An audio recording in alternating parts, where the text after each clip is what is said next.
వంగవీటి రాధా గారు అంటే అందరికి కూడా ఎవరు కూడా అదొక దురదృష్టకర సంఘటన అండి. పార్టీ నుంచి తను ఎందుకు విడిపోతున్నటువంటిది ఒక దురదృష్టకర సంఘటన. వంగవీటి రాధా గారి విషయంలో తను ఏదైతే 2014లో కంటెస్ట్ చేశారో విజయవాడ ఈస్ట్ నుంచి, అదే నియోజకవర్గం నుంచి కంటెస్ట్ చేయమని చెప్పి కూడా జగన్మోహన్ రెడ్డి గారు చెప్పడం జరిగింది. మరి ఎందుకని తను అలాగ ఆలోచన చేస్తున్నారో తెలియట్లేదు. అదే రకంగా మా పార్టీ పెద్దలు విజయసాయిరెడ్డి గారు కానీ, సజ్జల రామకృష్ణారెడ్డి గారు కానీ, సుబ్బారెడ్డి గారు, బొత్స సత్యనారాయణ గారు కానీ, ఉమారెడ్డి వెంకటేశ్వర్లు కానీ అనేక సార్లు తనకి వెళ్ళి చెప్పడం జరిగింది. మీరంటే ఆయనకు ఇచ్చేటువంటి గౌరవాన్ని మాత్రం తగ్గించకుండా పార్టీలో చూసుకుంటాం. ఒకవేళ విజయవాడ ఈస్ట్లో ఏదన్నా అయినా కూడా అది పార్టీనే మోసుకుంటుంది, తర్వాత ఆయనకి ఎమ్మెల్సీ పదవి ఇస్తామని కూడా ఏ నాయకుడికి అయినంత భరోసా మా నాయకుడు ఆయనకి ఇచ్చారు.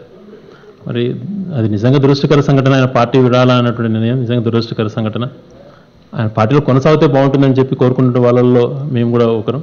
ఆయన ఎందుకు ఆ నిర్ణయం తీసుకోవాల్సి వచ్చిందో. ఇంకోటి కూడా ఆశ్చర్యకరం ఏంటంటే, వంగవీటి రంగా గారిని దారుణంగా చంపినటువంటి ఆ పార్టీలోకి ఆయన వెళ్ళాలా అటువంటి ఆలోచన మరి ప్రచారం జరుగుతుంది. అదే జరిగితే అది వాళ్ళ విజ్ఞతకు వదిలేయడం తప్పితే ఇంకేం మాట్లాడితే కూడా ఉండదండి.